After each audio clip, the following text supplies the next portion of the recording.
Pagbasa mula sa unang sulat ni Apostol San Juan. Minamahal kong mga kapatid, yamang gayon kadakila ang pag-ibig ng Diyos sa atin, dapat din tayong mag-ibigan. Walang taong nakakita sa Diyos kailanman, ngunit kung tayo'y nag-iibigan, nasa atin siya at nagiging ganap sa atin ang kanyang pag-ibig. Nalalaman nating nananatili tayo sa Diyos at siya naman sa atin, sapagkat pinagkalooban niya tayo ng kanyang espiritu. Nakita namin at pinatototohanang sinugo ng Ama ang kanyang anak bilang tagapagligtas ng sanlibutan. Ang nagpapahayag na si Jesus ang anak ng Diyos ay nananatili sa Diyos, at ang Diyos na may nananatili sa kanya. Nalalaman natin at pinananaligan ang pag-ibig ng Diyos sa atin. Ang Diyos ay pag-ibig. Ang nagpapatuloy na umiibig ay nananatili sa Diyos at nananatili naman sa Kanya ang Diyos. Ang pag-ibig ay nagiging ganap kung hindi natin kinatatakutan ang araw ng paghuhukom, sapagkat tayo'y tulad ni Kristo kahit nasa daigdig pang ito. Walang kalakip na takot ang tunay na pag-ibig, sapagkat pinapawi ng pag-ibig ang anumang pagkatakot. Hindi paganap ang pag-ibig ng sinumang natatakot, sapagkat ang takot ay kaugnay ng parusa. Ang salita ng Diyos.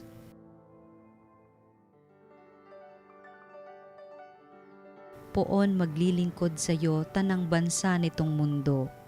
Turuan mo yaong haring humatol ng katwiran, sa taglay mong katarungan, O Diyos, siya'y bahaginan, upang siya'y maging tapat mamahala sa iyong bayan, at pati sa mahihirap maging tapat siyang tunay. Poon maglilingkod sa iyo tanang bansa nitong mundo. Mga haring nasa pulo at naroon sa Espanya, maghahandog ng kaloob, ihahain din sa kanya, pati yaong mga hari ng Arabia at Ethiopia. May mga kaloob ding taglay nilang alaala, ang lahat ng mga hari gagalang sa harap niya. Mga bansay magpupurit maglilingkod sa tuwina. Poon maglilingkod sa iyo tanang bansa nitong mundo.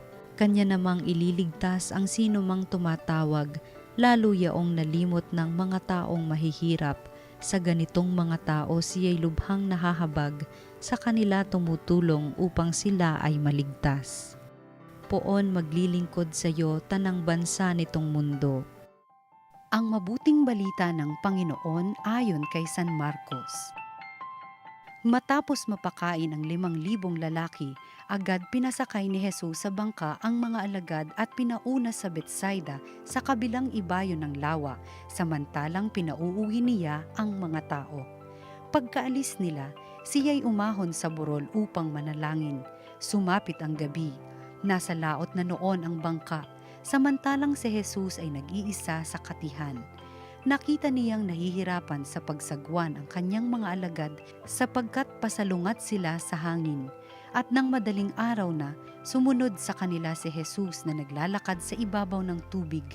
Lalampasan niya sana sila, ngunit nakita ng mga alagad na siya'y lumalakad sa ibabaw ng tubig. Kaya't napasigaw sila. Ang akala nila'y multo at kinilabutan silang lahat. Ngunit agad niyang sinabi sa kanila, "Huwag kayong matakot, si Jesus ito. Lakasan ninyo ang inyong loob." Sumakay siya sa bangka at tumigil ang hangin. Sila'y lubhang nang gilalas, sapagkat hindi nila naunawaan ang nangyari sa tinapay, hindi pa ito abot ng kanilang isip. Ang mabuting balita ng Panginoon. Pinupuri ka namin, Panginoong Hesukristo.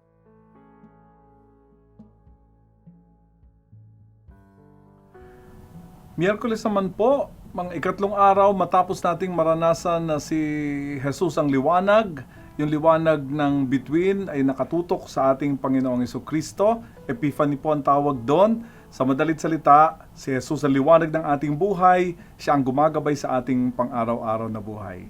Hanggang ngayon ay Pasko pa rin. Minsan ang pagkakaintindi natin ng Pasko, isang masayang uri ng Pasko, punong-puno ng mga biyaya. Pero mga kapatid, di ba ang tunay na buhay punong-puno ng pasakit? At saka ang dami-dami nating problema. Gusto natin maghangad ng maganda pagkatapos biglang ito yung nangyari sa ating buhay. Kasi hindi po perpekto ang mundo. Parang katulad din dito sa ating ebanghelyo. Nung matapos na magparami ng tinapay ang Panginoong Hesukristo, Pumunta na po siya yung mga apostol ay doon sa bangka na sumakay na, pero nagpaiwan muna si Jesus at nagdasal ng kaunti. At lumaban, no? Lumaban sila doon sa hangin na napakalakas. No, akala nila ano na sila, malulunod na sila, pero hindi naman. At nakita nila si Jesus naglalakad doon sa ibabaw ng tubig. At kalmadong ang paglalakad ng Panginoong Jesucristo. Paano po tayo magkakaroon ng malinaw na isip at paano pa natin mare-recognize si Jesus na naglalakad sa ibabaw ng tubig habang tayo ay nasa gitna ng napakaraming mga pagsubok ng ating buhay. So ito po mga kapatid, yung aking suggestion. Huwag po tayong bibitiw, no? Sa mga problema po natin. Walang problema na nanalo sa Panginoon. Mas mataas pa rin ang Diyos. Kaya nga itong image na to, yung simbolo na yon, na si Kristo naglalakad doon sa ibabaw ng tubig, ay simbolismo ng kaos ng daigdig, kaguluhan ng daigdig, pero si Jesus naglalakad. God is fully in control at aayusin pa rin niyang ating buhay. Pero kadalasan, tayo ay nagpapanik, no? Oo, Katoliko nga tayo, minsan nagdarasal tayo, pero yung dasal natin parang hopeless. Parang, Panginoon, tulungan niyo. Parang ganoon. Ganon po ang nangyayari.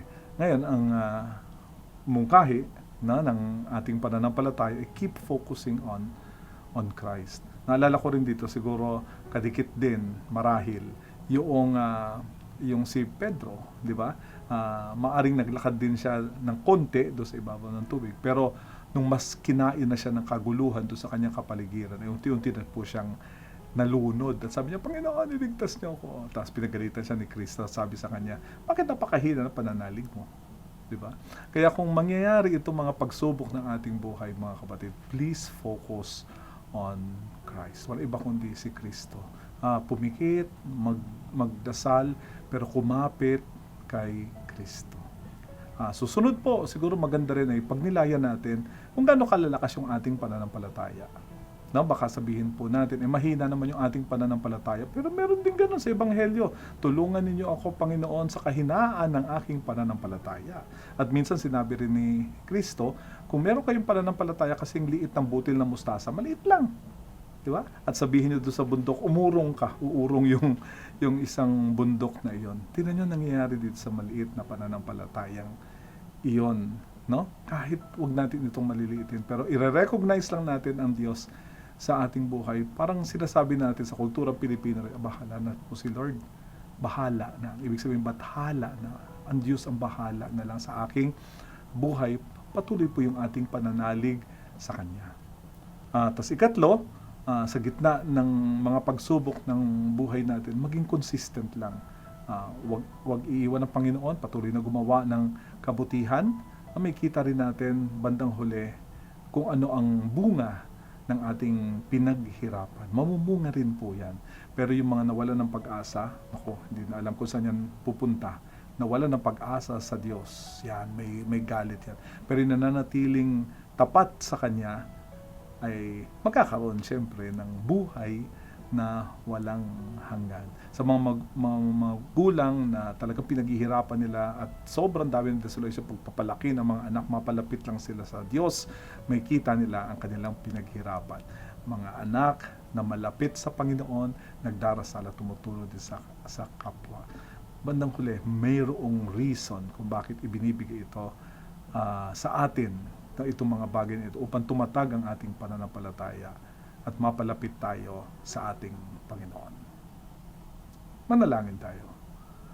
O Diyos, pati ang mga pagsubok ng buhay namin ay nagiging grasya, nagiging mga pamamaraan upang panatilihin ang aming kabanalan at lumago kami sa pananampalataya. Ngayon man, tulungan niyo pa rin po kami, Panginoon, kung meron kami pinagdadaanan, mga pagsubok sa buhay. Tulungan niyo kami maging tapat sa inyo sa lahat ng panahon. At turuan niyo po kaming magpasalamat. Sa gitna ng mga iyon, kayo ang nagbubuhat sa amin.